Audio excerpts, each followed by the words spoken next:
Do you find it different from maybe the bigger platform that you have? You can engage and entertain them with a documentary format, or you can engage and entertain them with a scripted format. Few people know what happened in the 2 years when CSK was banned. Amir has been an associate of mine. It was a disturbing time. It was a time where lots of questions were raised. Some other players decided not to talk about it at that point in time. Hi, this is Kabir Khan, and you're watching Bollywood Hungama.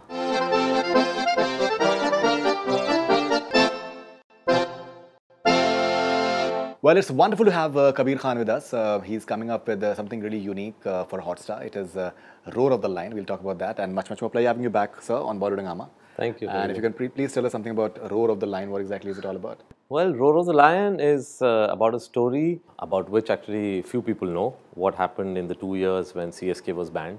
And it's been really a great privilege to be able to, do it along with Dhoni, be able to spend time with him, get the story from him, and bring to the audiences this amazing story of the most successful IPL franchise, which got banned for 2 years under the allegations of match fixing, and then how they came out of that ban and then went on to again win the IPL. This is an amazing story of human triumph. It's an amazing emotional journey of the players who were involved in the team, of the fans. So it's really a true blue behind the scenes show. So what exactly are you doing in that? So I am the executive producer. So I'm the sort of creative supervisor. I supervise all the structuring, the shooting, all the sort of creative inputs that go into making of a show. And who all are there in the team, the creative team? There's Kausar Munir, who's writing for us. Amir Rizvi is the hands-on director who's putting it together. Amir has been an associate of mine. Amir and Amardeep, they've been associates of mine right from the days of documentaries, then on to Kabul Express, right. And ever since then they've been doing documentaries. So they are the ones who are putting it all together. So it's a very interesting medium, a digital platform. I think they're having so much, I think, freedom, and there's so much that one can do.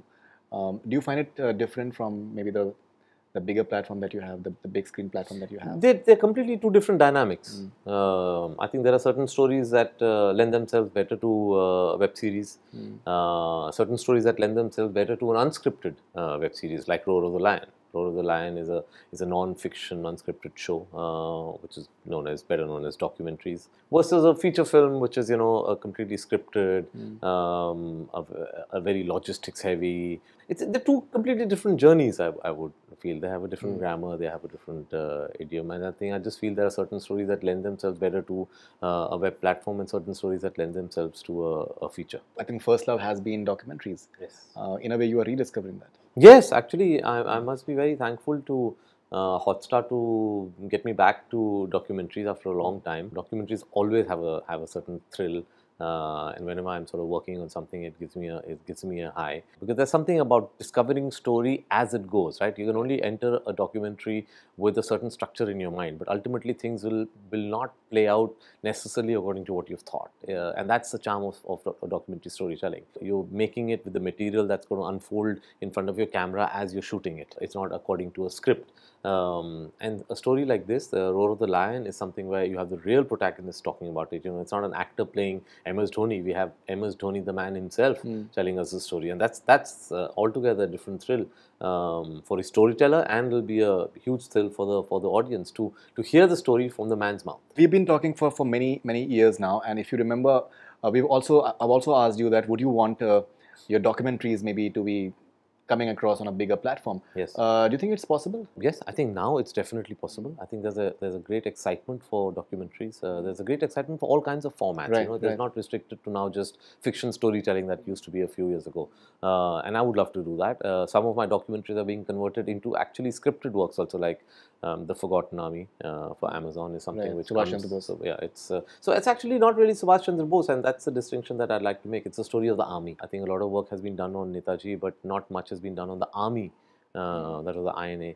The 55,000 men and women who fought for independence. So that series is actually about them. And here's the documentary, Roar of the Lion, on Hotstar. And there's a great excitement. See, ultimately, I think what is important is that we need to stop now looking at them as documentaries versus scripted versus fiction. It's drama. and it can be really riveting drama in a documentary format. It can be really riveting drama in a scripted format. Right. And the audience, I don't think, is going to approach them with a different mindset. They just want to sit and be engaged and entertained. And you can engage and entertain them with a documentary format, or you can engage and entertain them with a scripted format. So I think we need to also, in our mind, just stop, I think, putting the classifications. We just go with that we are telling you a dramatic story, and this is the best format that we feel is for that story. Maybe Amir has experimented that with Rubaru Roshni. Yes, That can absolutely. be in that bracket. Coming to Road of the Line, so can there be some disclosures that can become the headlines all across the country? Because cricket is something which is, yes. everyone finds it fascinating. Well, I mean, it is about a very contentious time. It is about a very turbulent time in the life of IPL, in the life of cricket in this country. Cricket, as we know, is religion in this country. It was a disturbing time. It was a time where lots of questions were raised. Some of the players decided not to talk about it at that point in time. So in that sense, you will hear for the first time ever people talking about what they went through, what are the kind of allegations that were thrown on them, how they coped with that, and how they came out of that, and went on to, again, recapture the glory of IPL.